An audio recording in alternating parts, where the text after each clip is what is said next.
So I'm going to be reading the ark brought into the temple. Okay. So all the work that Solomon had done for the house of the Lord was finished. And Solomon brought in the things which his father David had dedicated, the silver and the gold and all the furnishings, and he put them in the treasuries of the house of God. Now Solomon assembled the elders of Israel and all the heads of the tribes and the chief fathers of the children of Israel in Jerusalem, that they might bring the ark of the covenant of the Lord up from the city of David, which is Zion. Therefore all the men of Israel assembled with the king at the feast, which was in the 7th month. So all the elders of Israel came, and the Levites took up the ark. Then they brought up the ark, the tabernacle of meeting, and all the holy furnishings that were in the tabernacle. The priests and the Levites brought them up.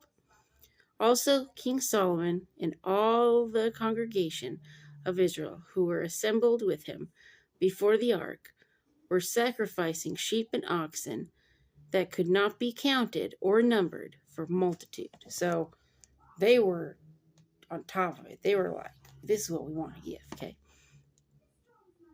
Then the priest brought in the ark of the covenant of the Lord to its place, into the inner sanctuary of the temple, to the most holy place, under the wings of the cherubim.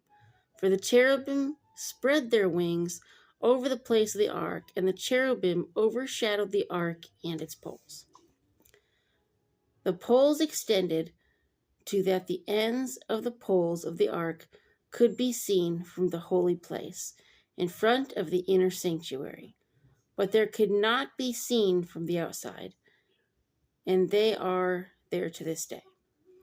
Nothing was in the ark except the 2 tablets which Moses put there at Horeb, when the Lord made a covenant with the children of Israel when they had come out of Egypt. And it came to pass, when the priests came out of the most holy place, for all the priests who were present had sanctified themselves without keeping to their divisions. And the Levites who were the singers, all those of Asaph and Heman and Jeduthun, with their sons and their brethren, stood at the east of the altar, clothed in white linen, having cymbals, stringed instruments, and harps, and with them 120 priests sounding with trumpets. Indeed, it came to pass, when the trumpeters and singers were as one, to make one sound to be heard in praising and thanking the Lord. And when they lifted up their voice with the trumpets and cymbals and instruments of music, and praised the Lord, saying, for he is good, his mercy endures forever. Good means perfectly and morally correct, okay? So, when you're good, the original meaning of good in the Bible is perfectly morally correct, okay? That the house of the Lord was filled with a cloud, so that the priests could not continue ministering because of the cloud, for the glory of the Lord filled the house of God. So they couldn't even see things, just, God's presence is just thick and powerful. People don't think of God's presence as thick and powerful. They think of like, he's just a cuddly little teddy bear. And no, he's not. He can be a cuddly teddy bear. Maybe to a child or somebody that's vulnerable and sad and needs him, he will be a cuddly bear. But in this instance, he wasn't a cuddly bear. He had to show his presence, okay?